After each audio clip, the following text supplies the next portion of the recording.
In case you'd like to know, Mr. Bernstein, he's at the Huntington Memorial Hospital on 180th Street. Why, you don't say. I had no Nothing idea. particular the matter with him, they tell me. Just old age. It's the only disease, Mr. Thompson, that you don't look forward to being cured of.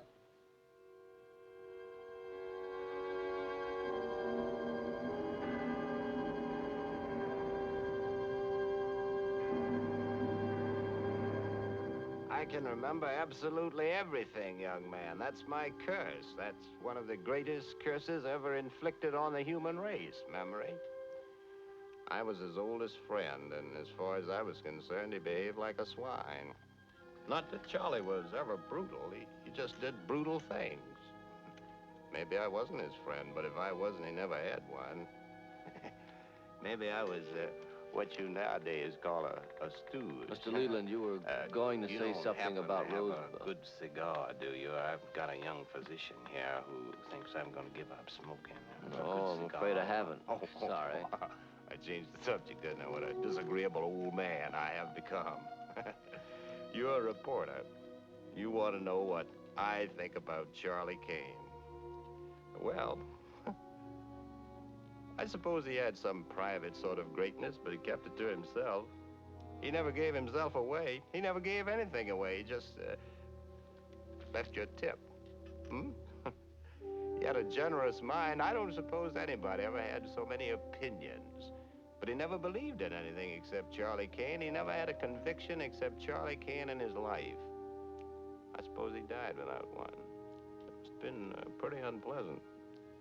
Of course, a lot of us check out without having any special convictions about death, but we do know what we believe in. We do believe in something.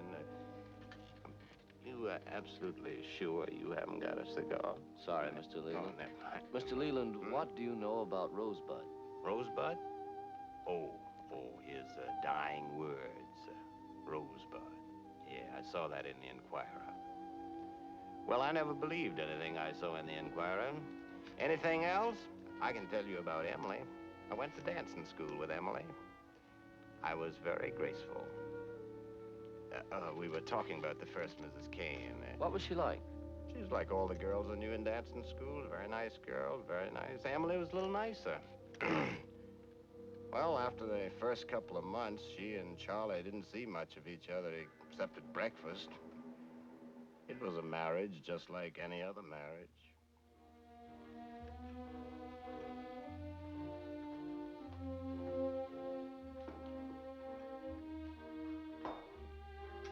Beautiful. Oh, I can't. Yes, you are. You're very, very beautiful. I've never been to 6 parties in one night Extremely in my beautiful. whole life. I've never even been up this late. It's a matter of habit. I wonder what the servants will think. They'll think we enjoyed ourselves. Yes. Didn't we? I don't see why you have to go straight out to the newspaper. You never should have married a newspaper man. They're worse than sailors. I absolutely adore you. Oh, Charles, even newspaper men have to sleep. I'll call Mr. Bernstein, have him put off my appointments until noon. What time is it? Oh, I don't know. It's late. It's early. Charles, do you know how long you kept me waiting last night while you went to the newspaper for 10 minutes? What do you do in a newspaper in the middle of the night? Emily, my dear, your only correspondent is the Enquirer. Sometimes I think I'd prefer a rival of flesh and blood. Oh, Emily, I don't spend that much time on the newspaper. It isn't just the time. It's what you print. Attacking the president. You mean Uncle John? I mean the president of the United States. He's still Uncle John. He's still a well-meaning fathead who's letting a pack of high-pressure crooks run his administration. This whole oil scandal. He happens to be the president, Charles, not you. That's a mistake that will be corrected one of these days. Your Mr. Bernstein sent Junior the most incredible atrocity yesterday, Charles. I simply can't have it in the nursery. Mr. Bernstein is apt to pay a visit to the nursery now and then. Does he have to? Yes. Really, Charles? People will think... What I tell them to think.